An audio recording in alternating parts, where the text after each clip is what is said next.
right, this is Ruben with Best Choice Roofing, completing the roof assessment repair assessment for Carlos Elguera.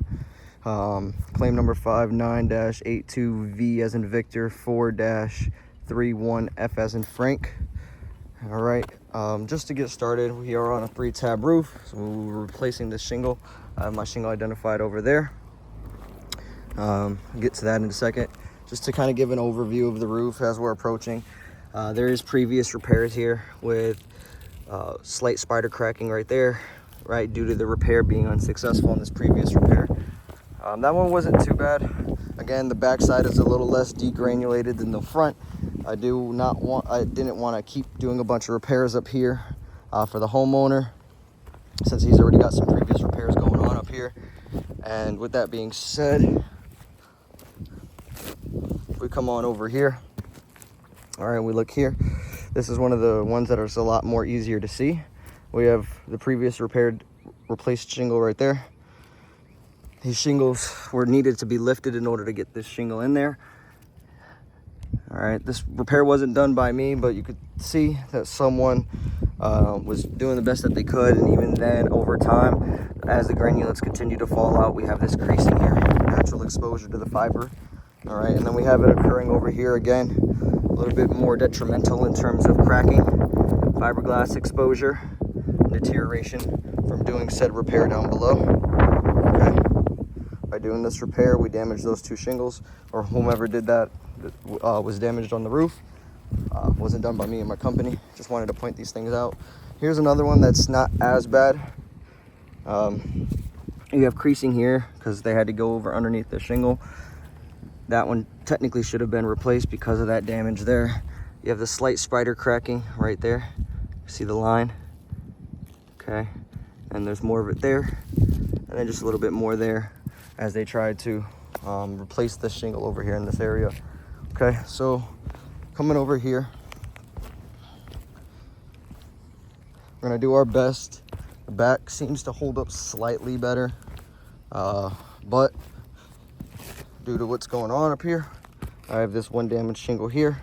It starts here, ends over there, so we're gonna take the whole 3-tab out and pop in a new Owens Corning shingle. And then once we remove the shingle, we'll be able to know what's going on there. I'll pass that to you.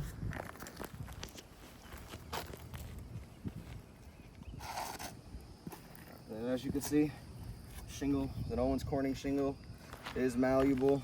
All right, so it's good. It's about 93 or roughly, give or take, out here. So, you know, most of the time the crew would get out here when the shingles are less malleable because they get started first thing in the morning. I am using a roof snake because it is one of the more delicate methods to take when removing shingles. At the end of the day, most crews are going to come out here. They're going to obviously do their best to delaminate the shingles that need to be delaminated. Like, for example, removing this one out. So we are going to have to go 2 rows up, see on these rows of shingles in order to find out whether or not where those nails are, so we can remove it, because our building code requires 6 nails, bottom 6 on the top, which is 12 nails in total per shingle. Okay, so we're just going to go ahead and dive into it and go ahead and try to break these seals. Alright, got a roof snake. It's recommended by most carriers. I'm just going to go ahead and see what happens. Alright, and then this one's already broken because of that. So we have some slight material transfer on this one. Nothing too crazy. My concern is where that nail head is sitting. It's already kind of basically already down below the shingle, and the shingle itself is above it. That's consistent across any of these other shingles that aren't already scoped for, you know, because they're not technically part of this one wind damage shingle. Obviously, in order to remove this one, we do have to unseal these ones. So we'll see what happens to them. Hopefully less material transfer across the board. There's slightly some right there, nothing too crazy. It's mostly just adhesive. But then this here is another nail. It's basically just seeping in there already. I can tell that that's going to be a little bit of an issue. It's okay. So the shingle itself starts here. I have to remove this one slightly. Go. cool.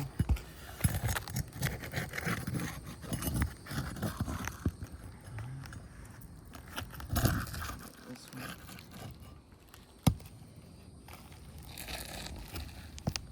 And go up here.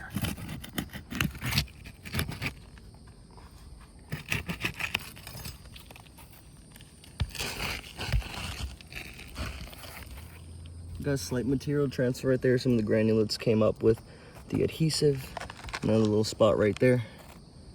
Not too crazy. A little bit left behind, slightly. Problem with that material transfer is even once we bullet down, it won't fully adhere because of those gaps. There is a possibility that it would leave gap because obviously we want to gloop on a whole bunch of roofing cement. We want to have a nice thin even coating, and then basically after the fact, you know, once it dries, those gaps will still remain there, and then you could actually have wind come through, especially with that open field back there. We have all that open wind, direct contact spot, highly probable for the homeowner to receive more wind damage later on down the line. We're going to try to get these nails out now and see what happens.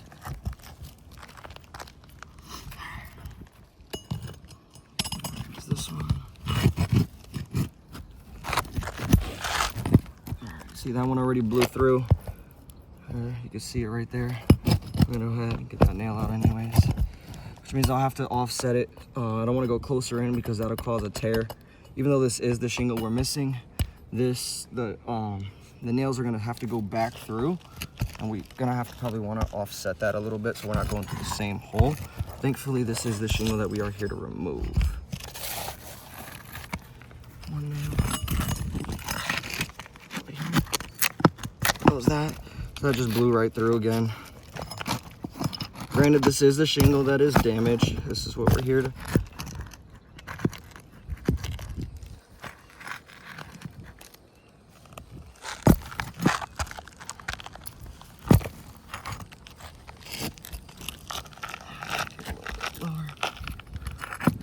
Even though this roof is cooking right now.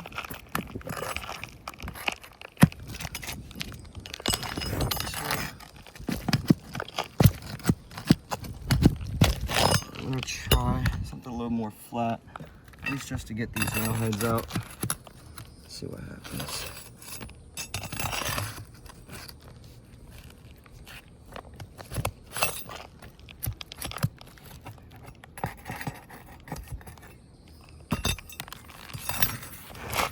Again, this is us going as slow as possible, as safely as possible, to keep everything together for the homeowner. Making sure that we minimize any collateral damage while trying to do this repair, and so that way this roof can be kept or returned to pre-storm conditions, giving the homeowner satisfaction of peace of mind. There's nothing to worry about.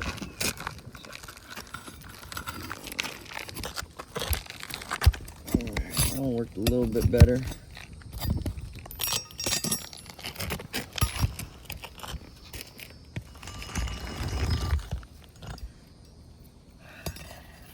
Last one, and then last one is already breaking right through.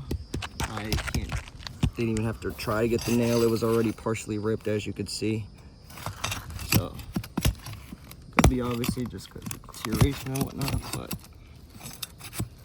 because this is the wind damaged shingle itself out of the 3 top.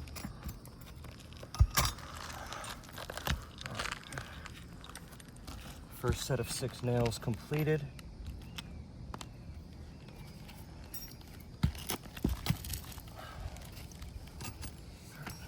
Here. Alright, and then we're gonna try to go in. And then even with the flat bar, you can see that it's down below. And you can see where it's tearing, just watching it fall, gravity taking its place. And then just literally fell through. You can see all the crumbles right there next to it. Again, doing the best we can to be as delicate as possible.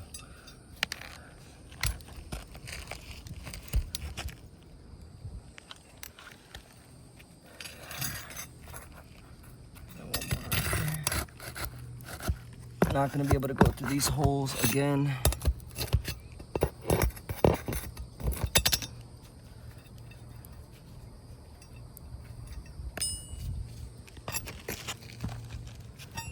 I have to offset. These are the technically good standing shingles until obviously you're attempting to do a repair.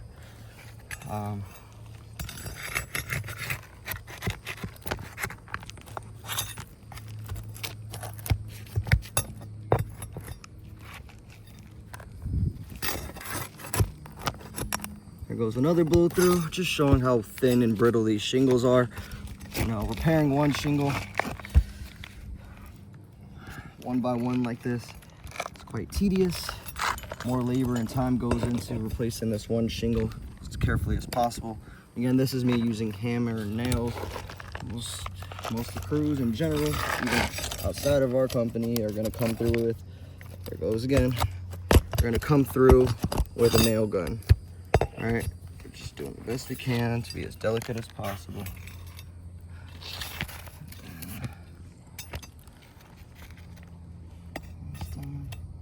One more right here. Again, that one's about to blow through itself. Boom, there it goes. Of course, is what it is, name of the game.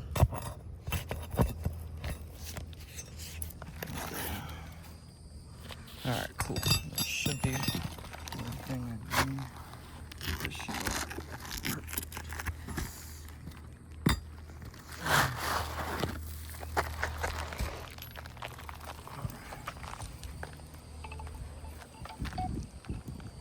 So as we can see here, all right, tear, and then tear again. That's why it's inverted, all that fiber right there.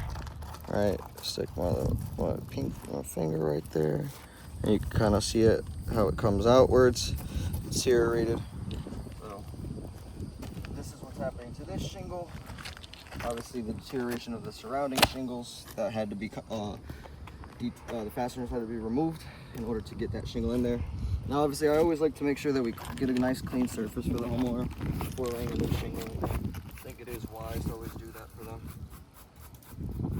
We want to make sure whether mat transfer is there or material transfer is there, that they get as tight of a watertight seal as possible. You know, we can see that there is roofing felt actually underneath here. Deteriorate, very aged roofing felt at that. Definitely non-reusable.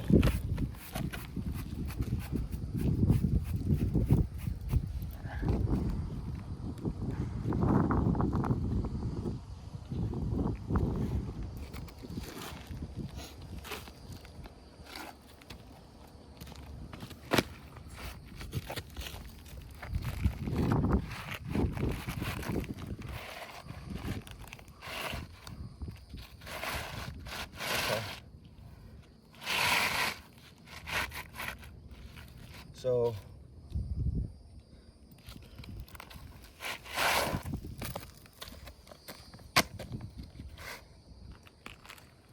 shingle I am inserting is an Owens Corning 3-tab shingle. If we put the shingle up against the other one, there is a drastic size difference. So probably see what we're working with here.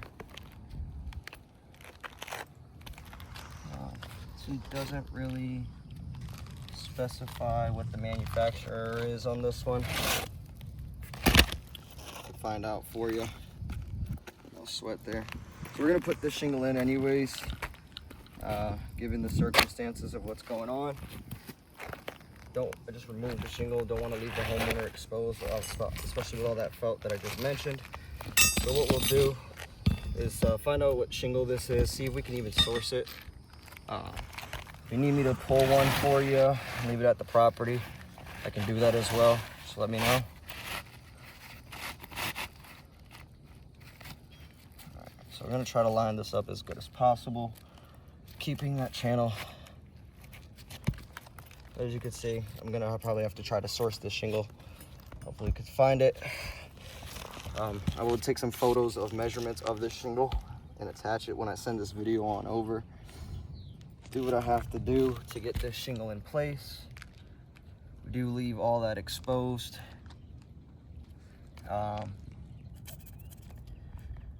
All right, what we could do is maybe put some underlayment.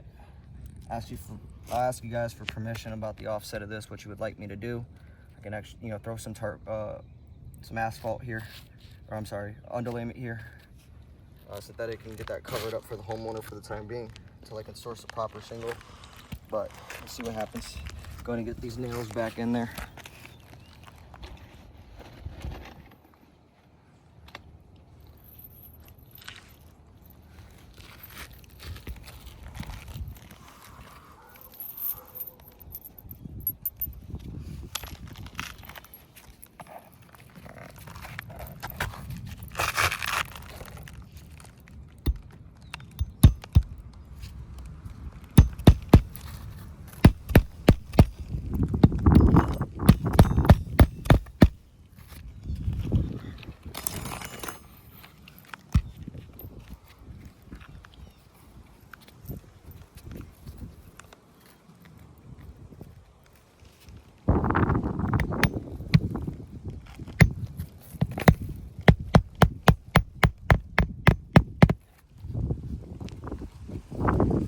It's quite hot out here. As you can see, the adhesive is already starting to become malleable, so this should seal decently for now.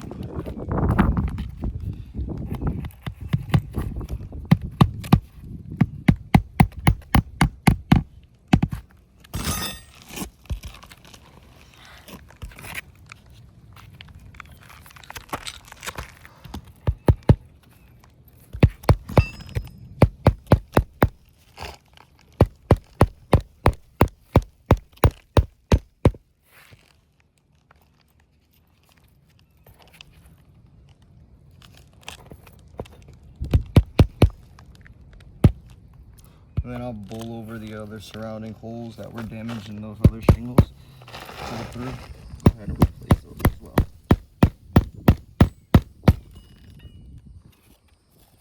Alright, I'm going to pull that one out.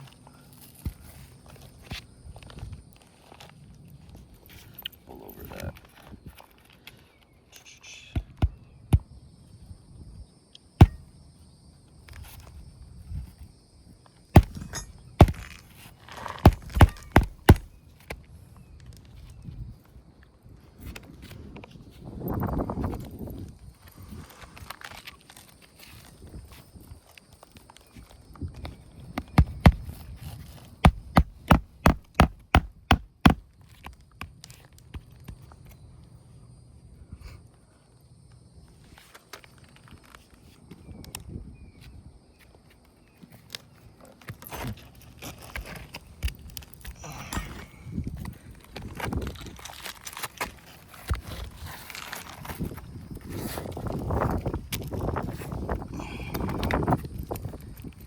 That was one of the spots there.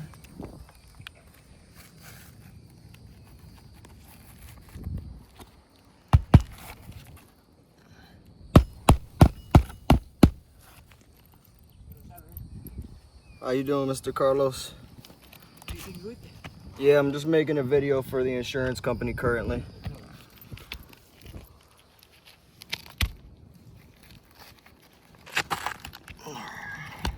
I am offset. I am concerned about putting this one right here just because there's two holes that blew through on both sides.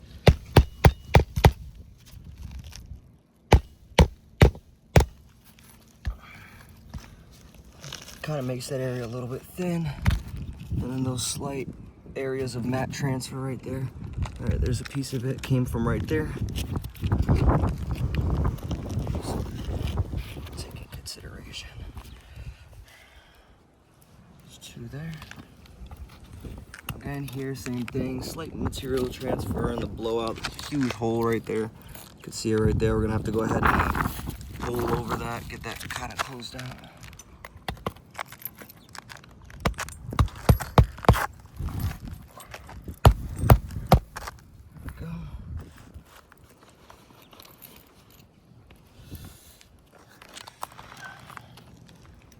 Come offset of this one as well.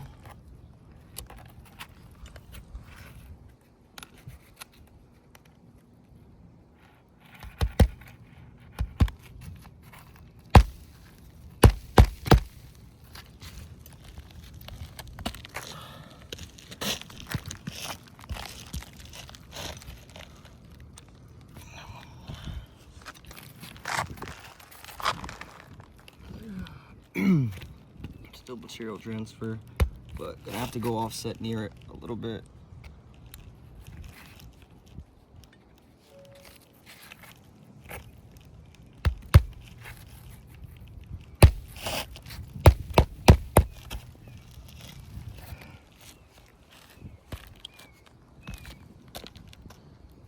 Okay, so just gonna take my glove and just see what happens. So we do have some spider cracking slightly right there. Some of the granules come out. Granules coming out right there. Slight spider cracking. Very minimal, but it's there. You can see the degranulation right there. We have some right there. So causing some slight cracking in the center. Even with that, the shingles are just getting old, brittle, they're thin. Let's see. Yeah. Slight thermal cracking right there, or creasing, sorry. Creasing. It wasn't there before. Should be able to see in the photos. Here, here, and then I didn't go that way. This one. Let's see. And then you could see the crease line right there, and right there. And you can see the granulates just coming out of it, right there. So, slight, very gentle brush just to kind of show you what's going on. And then again, shingle not fitting. So, gonna have to source the shingle, find out where it's from in order to do any other repairs. If you do want me to pull a shingle, I can remove one and then throw ice and water with your permission. But I don't want to go ahead and do all that. Call it putting nails into other shingles with underlayment and tarping it off for you. I'm more than happy to do this somewhere else. As I showed you, the back is less degranulated, but we do have some that were scoped for the front. And as I showed you in the front, it is a little bit more deteriorated, a little bit more brittle. Therefore, those ones are obviously going to show a lot more creasing than this. Just wanted to make sure I was as delicate as possible for the homeowner and for you guys, so you could see what's going on out here in the field. If you need me to do it again and want me to actually do it on the brittle side, I'll let the homeowner know. He does live in an HOA. I don't know what their regulations are out here. It's kind of strict in Florida sometimes. That's about it. Kind of gonna just conclude everything here. So like I said, we could see that cracking right there, creasing from having to put that shingle or those nails in, which it doesn't seem like much now. A couple storms, Florida UV light rays is gonna sit there and deteriorate those, causing more of this fiberglass exposure. And then again, at the end of the day, those other shingles technically need to be replaced right now because they have had those pull-throughs on them and we had to make new holes. And now the integrity behind those ones is a lot more thin because they have all those blowouts through them. And if you have any questions after this, just let me know. Be happy to take care of it for you. But as you can see, this was one shingle. Took about 15 minutes just for the one, while compromising other shingles in the process, unfortunately, that would need to be scoped at that point in time, and then just kind of seeing where it goes from there. Obviously, let me know what you think and what questions you have. I appreciate you guys this time.